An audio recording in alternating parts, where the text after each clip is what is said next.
I was 26 years old when I decided Alaska would fix me. Not in some profound, spiritual way. I just needed distance. From my phone. From people who knew me well enough to ask questions I didn't want to answer. From the apartment in Portland that still smelled like someone who didn't live there anymore. So I bought a cheap flight to Anchorage, rented a car that rattled when it hit 40, and drove until the road turned to gravel. Then I kept driving. It was early June, the kind of late spring Alaska gets where the snow's gone, but the ground hasn't fully committed to summer yet. Everything smelled like wet dirt and pine sap. The days were long, sun up at 4 in the morning, still bright at 11 at night. It messed with your head if you weren't used to it. Made you feel like time didn't work right. I ended up outside a town called Willow. Tiny place. More of a wide spot in the highway than anything else. There was a trail I'd read about online. Nothing famous, just a 6-mile loop that followed a creek up into the hills and back down. The kind of hike that gets 3 stars because it's not dramatic enough for Instagram. Perfect. I started just after 9 in the morning. The parking lot was empty, except for one other truck, but it had that dusty look like it'd been there a while. I didn't think much of it. The trail was soft underfoot, that mulchy mix of old leaves and moss that doesn't make much noise when you walk. I like that. Just the sound of my boots and the creek somewhere off to my left, low and steady. Birds, too. Lots of them. Those little gray ones that never sit still. About 2 miles in, the trail bent away from the creek and started climbing. Not steep, just persistent. My breathing got heavier. I stopped checking my phone, no signal anyway, and just walked. That's when I saw the first track, right in the middle of the trail.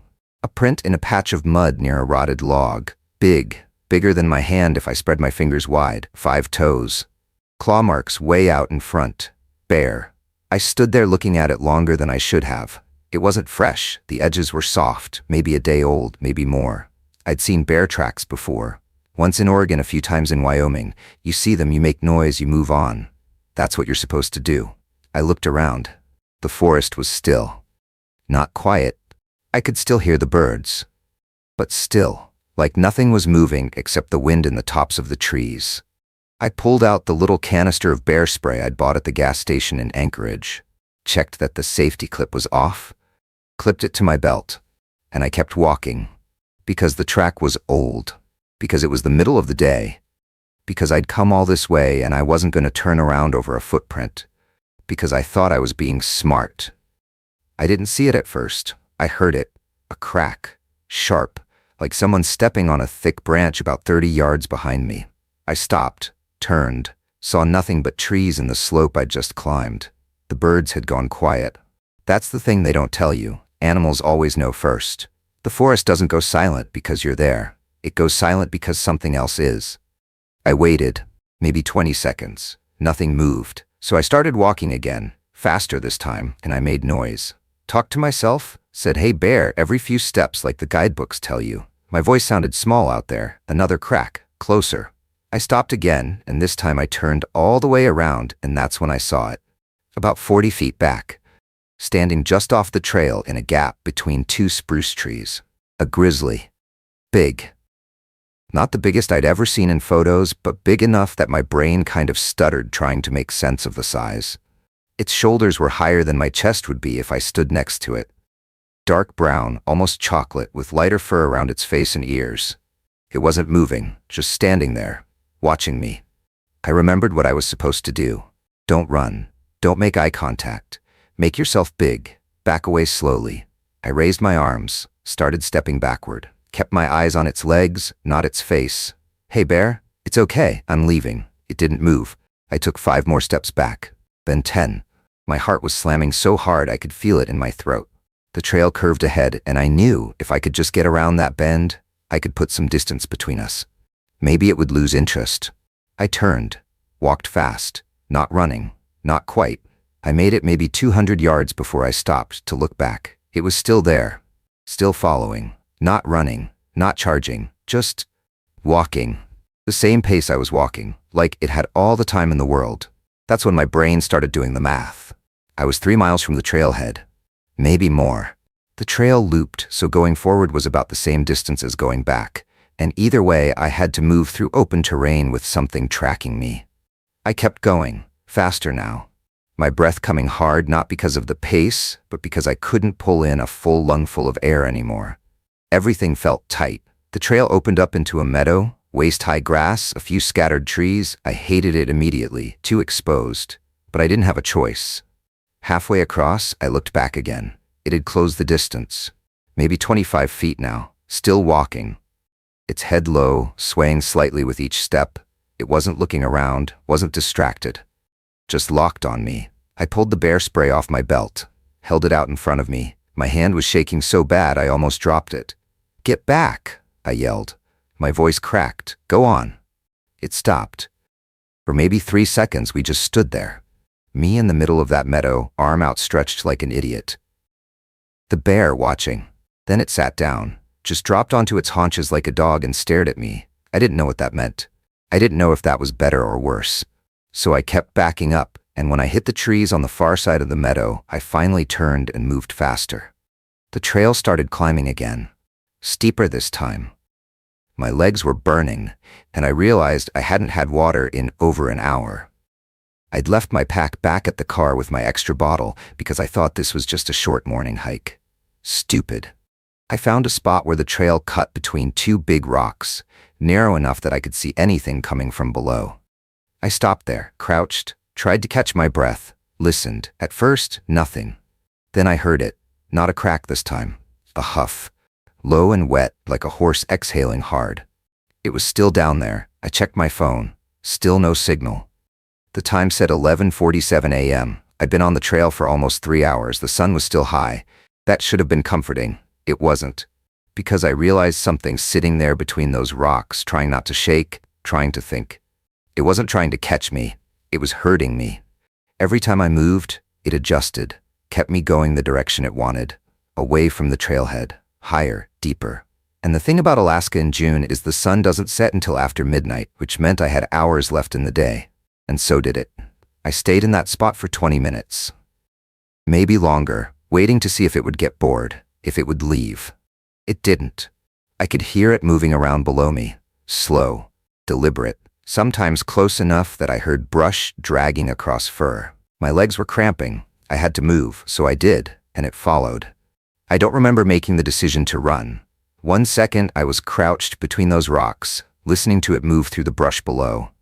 The next, I was on my feet, sprinting uphill, my boots slipping on loose dirt and wet roots. Bad idea.